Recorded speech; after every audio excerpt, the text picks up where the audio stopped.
Itong tinatawag nilang pagdiriwang ng Pasko, ito po ay pistang pagano na isinakristyano batay po dito sa aklat na Handbook of Christian Feast and Customs. Ganito po ang ating mababasa, ito po ang pahayag. Ang ministro ni Felix Manalo, mga kapatid, palaging binanatan ang pananampalatayang Katoliko. Gamit din nila itong Aklat Katoliko, Christian Feast and Custom, Handbook of Christian Feast and Customs. Lumang aklat. Para palitawin na ang ating aral ay nagmula daw sa mga pagano. Pero nakapagtataka. Bakit? Kung mariin nilang ipinagbabawal ang aral na ang mga pagano noon ay unang nagdiwang. Ang tanong, kung bawal sa Iglesia ni Cristo ang pagdiriwang na ang nakauna ay ang mga pagano, bakit kayo nagdiriwang ng New Year? Ito ang ating tatalakayin, mga kapatid. Si Marcolita nga may pag-greetings pa. Kaya nakagagulat na aral. Isang maligaya, payapa at makabuluhang bagong taon sa ating lahat. Sa taong ito na malapit nang dumaan. So may greetings pa si Senador Marcolita na isang aktibong iglesia ni Kristong Tatag de Felix Manalo. Ating tatalakayin, mga kapatid, magulat talaga kayo sa mga pasugo mismo nila.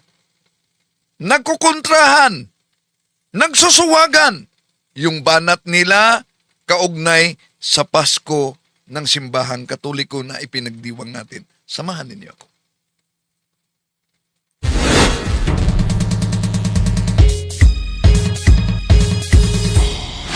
Kumusta? Welcome. Itong inyong lingkod, Brad Wendell Talimong.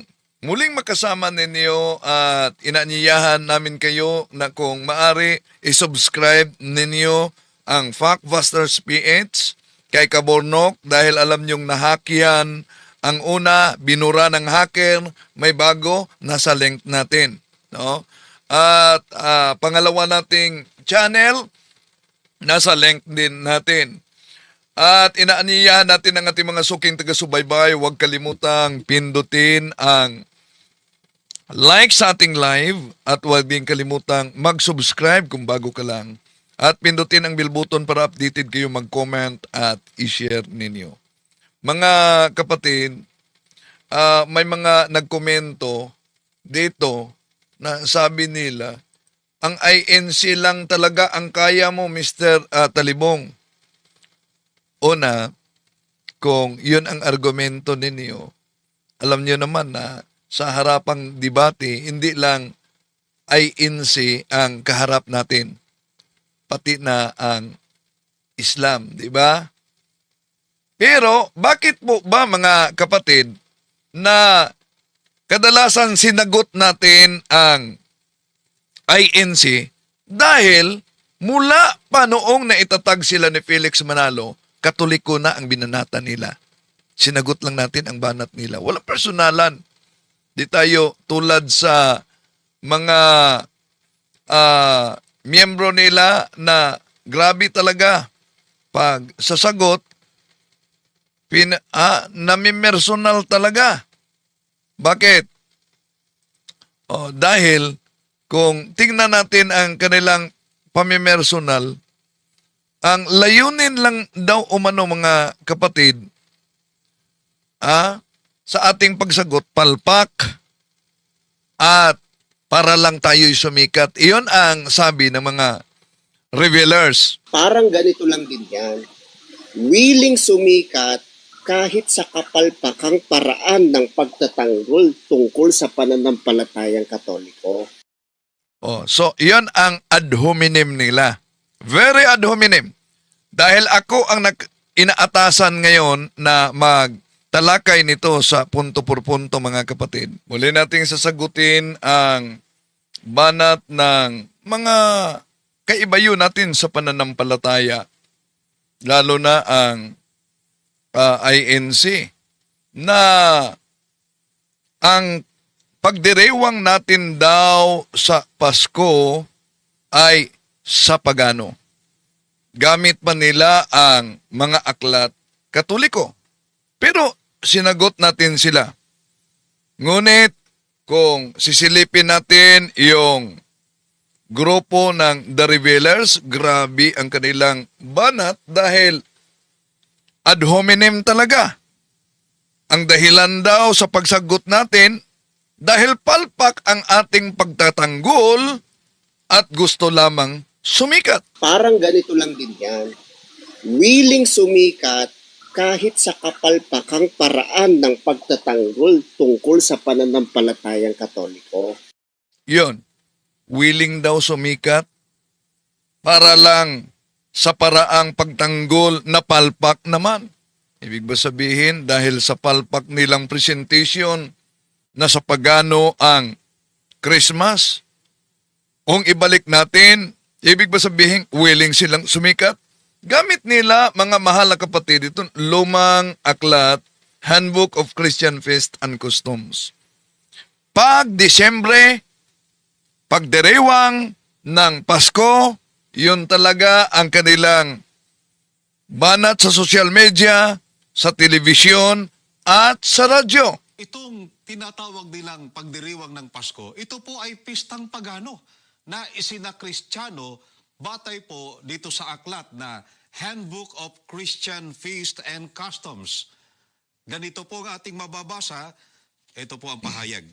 Paminsan-minsang nasasabi ng mga na ang natibidad, kapanganakan ni Jesus, ay isa lamang isinakristiyanong kapistahang pagano. Ayon po sa aklat na ito na aming binasa sa inyo, ang kapanganakan ng ating Panginoong Hesukristo na ipinagdiriwang ng marami ng Disyembre 25 ay isa lamang pong isinakristiyanong kapistahang pagano. Ang taktika ng mga ministro ni Felix Manalo, mga mangangaral sa Iglesyang Tatag ni Felix Manalo ay ang text prof. Kung ano ang mabasa, pinutol, binawaliwala na nila yung konteksto, mga kapatid. No? Kaya mag-ingat sa ganyang taktika. Dahil ang binasa nila ay ito lamang na bahagi. Sa pahina 61, it has sometimes been said that the Nativity, Christmas, is only a Christianized pagan festival. Yan. Kung wala kayong kopya sa aklat na ito na ginagamit ng mga ministro at inusinting-inusinti kaugnay sa aral ng simbahang Katoliko, abay, baka mapauo kayo at magiging kabilang sa matanghay sa ganitong uri ng propaganda. Pero mga mahal na kapatid, ano po ba ang nakasulat? Kung mabasa at binasa nila na it has sometimes been said that Nativity is only a Christianized pagan festival, may iniwasan sila. Anong iniwasan? Ito po mga kapatid. It has sometimes been said that the Nativity is only a Christianized pagan festival. However, the Christian of those early centuries were keenly aware of the difference between the two festivals, one pagan and one Christian, on the same day. Christmas itself, the feast and its meaning and message is no way connected with any pagan mythology or you're right. Napakalinaw pala ang mabasa, mga mahal na kapatid, ayon mismo sa aklat na ginagamit nila. Pero dito muna tayo sa punto na sinabi nilang ang Pasko ay sa paganismo. Mga mahal na kapatid, hindi po natin layunin na saktan ang damdamin sa mga kaanib dahil alam kong nadala lang kayo sa mga pandoktrina. Pero sa lahat ng mga nagsubaybay sa atin, makatulong kayo sa ating evangelization. Kung ang mga videong ito sa iba't ibang channel sa mga kasama, inyong i-share sa mga kapatid dating mga Katoliko para maiwasan yung pambubudol. Okay. Dito tayo sa argumento nilang ang Pasko ay sa paganismo. Mga mahal na kapatid, kung ang Pasko ay sa paganismo, yung kapistahan, yung pagdiriwang natin ng Kapaskuhan, kung ito'y sa paganismo, ang tanong, bakit nasa kanilang Pasugo Magazine na sinabing ang Pasko natin? Ito, pakita ko sa inyo ha. Ang may akda nito ay si Emiliano Agustin.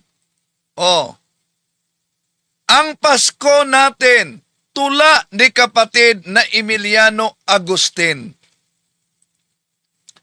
Ang tanong kung ang Pasko ay sa paganismo, iba't meron silang Pasko natin. Hindi lang yan. Desembre 1957. May binanggit sila, gumagamit sila ng salitang Pasko. Sa naturang Pasugo SU sa Desembre 1957, mga kapatid, mabasa natin. May mabasa tayo. Hindi bale na walang handa sa Pasko, basta't may pagkaing espiritual. Mabasa natin yan sa kanilang Pasugo.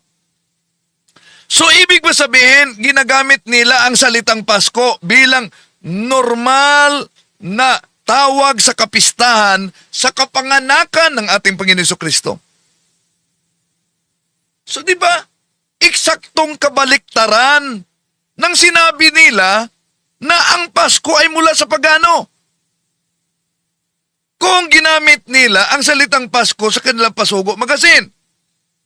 Pakita ko sa inyo ang Pasugo Magazine. Ito po, mga mahal na kapatid, ang mabasa sa Pasugo Magazine ng INC,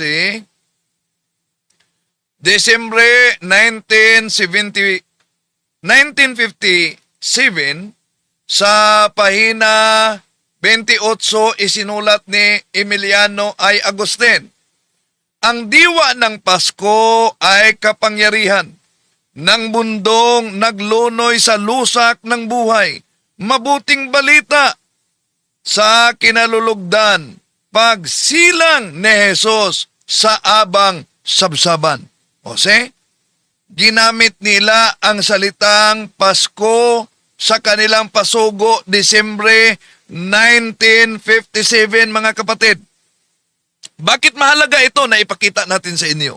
Na nasa Pasugo nila. Dahil hindi ka makagamit sa salitang Pasko sa positibong paraan kung naniniwala ka na ito ay kapistahan mula sa mga pagano. Dahil ang pagano ay kasamaan. Kung ang INC noon, mga kapatid, ay tunay na naniniwala na ang Pasko ay sa pagano, so bawal ang Pasko. Dahil ang Pasko para sa kanila, gawa ng sanlibutan.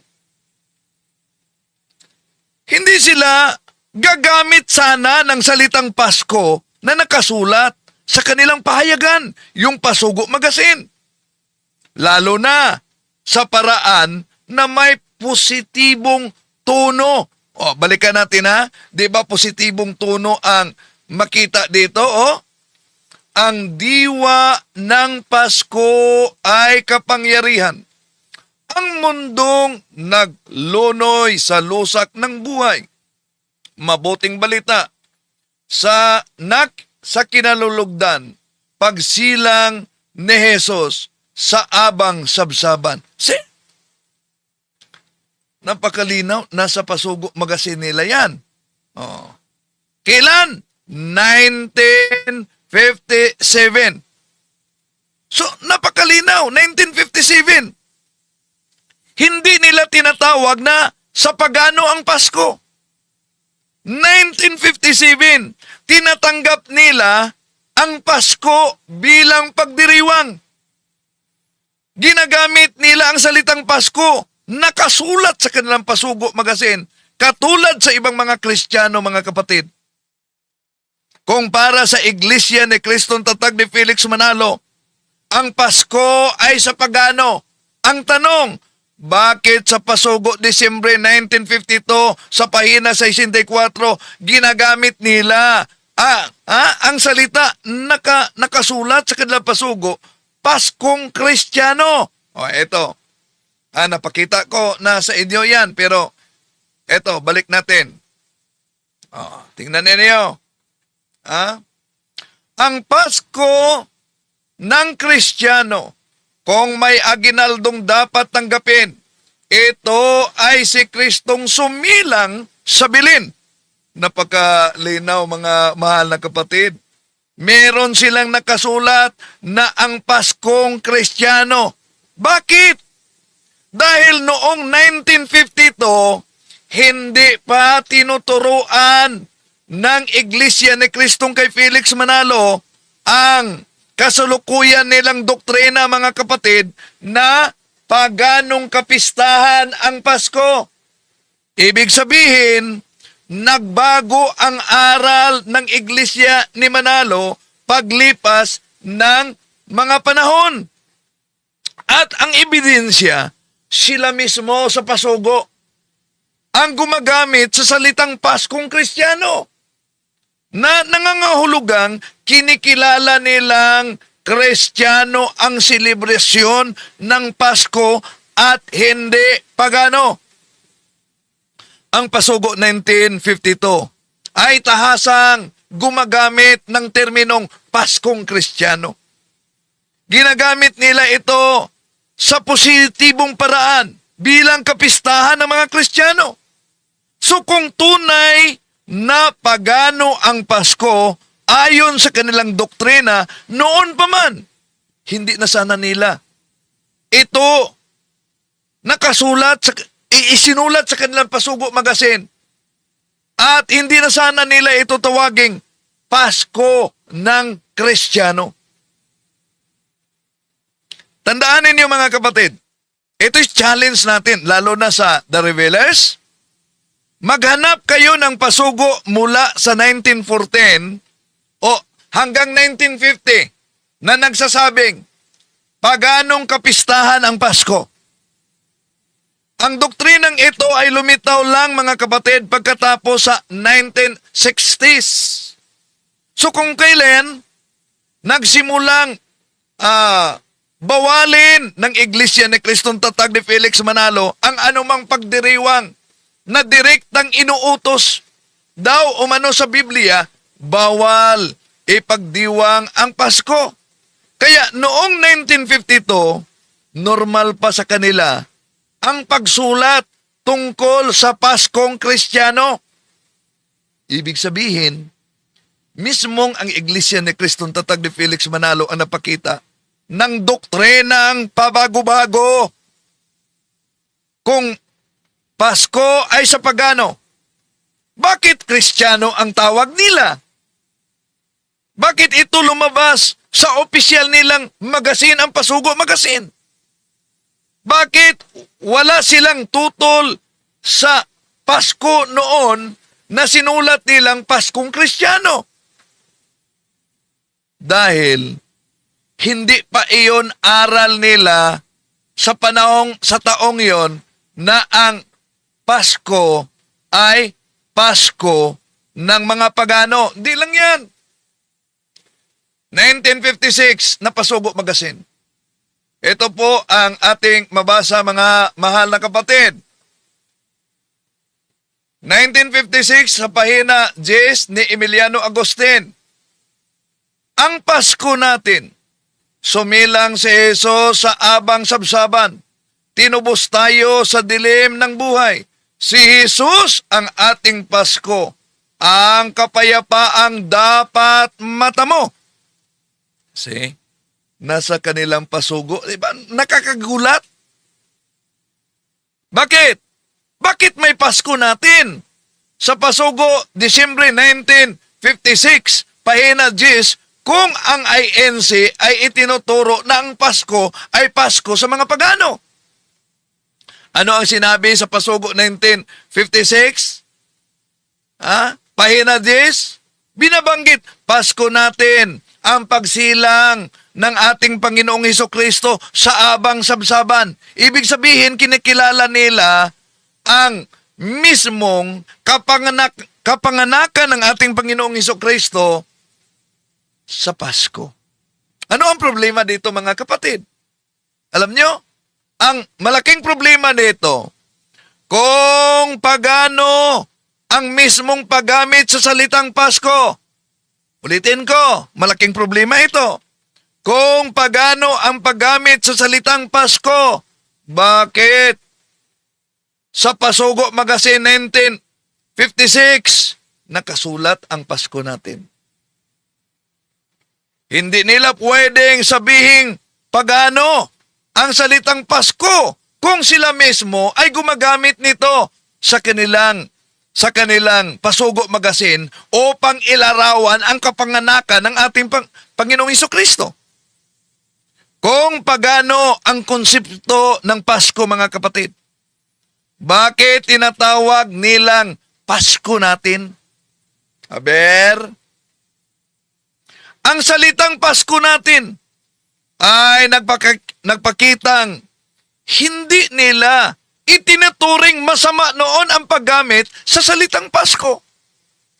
Kung ang Pasko ay sa pagano, bakit ginagamit nila sa Pasugo Magazine ang salitang positibong koneksyon sa Pasko?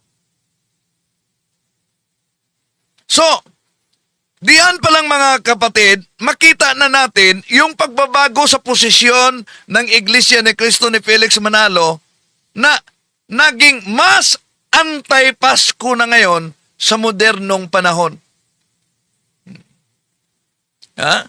Pero marami pa iba't ibang mga nakasulat sa kanilang Pasugo Magazine, mga kapatid, kaugnay sa Pasko. Marami pa na nakasulat. Di lang yan. Meron silang pagdiriwang. Ano ba yung pagdiriwang? Ayaw nila sa Pasko, Disyembre 25, dahil sa pagano diyan. Pero nagdiriwang sila. Anong pinagdiriwang nila? New Year. Kaya nga, si Senador Marco Rita, meron pa siyang pag-greetings sa New Year. Eto. Isang maligaya, payapa at makabuluhang bagong taon sa ating lahat. Sa taong ito na malapit nang dumaan sa ating buhay ay napakaraming pagsubok ang ating dinaanan. Hinahangad ko na sa darating na bagong taon ay ibayang pagpapala ang makakamit ng bawat isang pamilyang Pilipino. Harapin nating matatag at matapang ang mga hamon na ito. Sama-sama nating tahakin ang bagong taon ng buong pagkakaisa, pag-ibig at pag-asa. Yan. Merong greeting si Marcoleta sa New Year. Anong punto dito, mga kapatid? Ang punto dito, kung bawal sa Iglesia ni Kristong Tatag ni Felix Manalo ang pagdiriwang sa mga selebrasyon na una na nagdiwang ay mga pagano. Ang tanong, bakit sila nagdiriwang ng New Year? Ang pinakamalaking problema sa argumento ng Iglesia ni Cristo, mga kapatid, na Tatag ni Felix Manalo, ay hindi nila panindigan ang sarili nilang pananampalataya. Bakit? Ayon sa INC, bawal ang selebrasyon na ang mga pagano ang unang nagdiwang nito. Iyan ang dahilan kung bakit tinutuligsa nila ang Pasko dahil sa pagano daw. Pero noon, nakasulat sa kanilang Pasugo Magazine na ang Pasko ay sa Kristiyano. Pero ngayon, sa modernong panahon, ang Pasko ay sa pagano. Pero, ang ipinagdiwang nila. New Year, ito. We the Church of Christ, Iglesia ni Cristo members, also greet one another to our fellow men, Happy New Year! Anong punto dito mga mahal na kapatid? Sa pagdiriwang nila sa New Year. Una, tandaan ninyo, ang pagdiriwang ng New Year sa January 1 ay nagmula ito sa ancient Rome. Ito'y nakalaan para sa Diyos-Diyosang si Janos. Simula at pagkatapos, pintuang bukas at sarado, paglipas ng taon, kaya mga kapatid, pinagdiwang nila ang New Year sa buwan ng January at ang January nakapangalan sa Diyos-Diyosang si Janos. Ibig sabihin, ang January 1, New Year ay mas malinaw ang pagan origin kaysa Pasko dahil una ang January direktang nakalaan ito sa Diyos-Diyosang si Janos. May ritual ng pag-aalay sa pagan festival. Bahagi ito sa pagan Roman Empire noon. Kung susundin ang lohika ng Iglesia ni Kristong kay Felix Manalo, dapat bawal din silang mag-celebrate ng New Year. Pero nagdiriwang sila ng New Year. Di ba makita niyo tuwing New Year, meron silang mga programa. Meron silang countdown. Meron silang salo-salo, meron silang greetings, at minsan ay may mga official activities ang kanilang local church. Tanong, kung may pinagmulang pagano ay automatikong masama, bakit hindi ninyo ipinagbawal ang pagdiwang sa New Year? Kaya mali ang pamantayan ng Iglesia ni Kristong Tatag ni Felix Manalo. Kung ang batayan ay bawal dahil galing sa pagano, una ang mga pagano, kung iyon ang totoo, dapat wala kayong New Year. Kung iyon ang totoo, dapat wala kayong birthday dahil ang mga pagano nagdiwang ng birthday. Diba? Eranio Manalo, Felix Manalo, Eduardo Manalo, nagdiwang ng birthday. Sa Bible, merong mga pagano nagdiwang ng birthday. Dapat wala kayong wedding ring. Dahil ang wedding ring, mga pagano gumagamit niyan. Dapat wala kayong mga buwan, wala kayong taon. Bakit? Ang sa kalendaryo, galing yan sa Roman gods. Wala kayong araw at linggo. Dahil yung Sunday, Sun God. Thursday, na Diyos-Diyosan.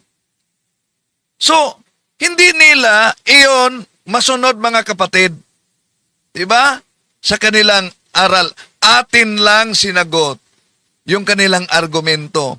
Dahil, ayon pa sa taga-The Revealers, palpak daw ang ating pagdipinsa. Parang ganito lang din yan. Willing sumikat kahit sa kapalpakang paraan ng pagtatanggol tungkol sa pananampalatayang Katoliko.